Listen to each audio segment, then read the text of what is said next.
কিন্তু ভগবত সেবা দিতে হবে, কোনো লাভের ভাবনা ভাবলে হবে না, নিঃস্বার্থভাবে সেবা দিতে হবে। ভগবান বললেন কর্ম করে যা, ফলের আশা করিস না। ফলের আশা করলে ভগবান ফল দেয় না। নিঃস্বার্থভাবে ভগবানের কর্ম যে করে।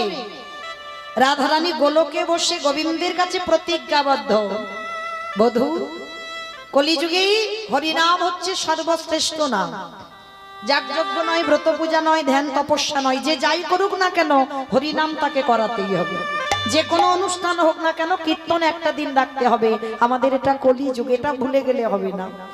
তাহলে কলিযুগে হরিনাম যারা করাবে, ভক্ত সেবা যারা দেবে, সাধুগুরু বৈষ্ণব সেবা যারা দেবে, রাধারানী বললেন জানো গোবিন্দ, আমি আমার হৃদয় ভান্ডার থেকে কিছু ধন চুরি করে আমি তার ব্যাংকে দিয়ে আসি। কথার কথা বলছি বাবা, আমার অনুষ্ঠানের জন্য যদি 10 লাখ টাকা খরচা হয়, এতদিনের অনুষ্ঠান তো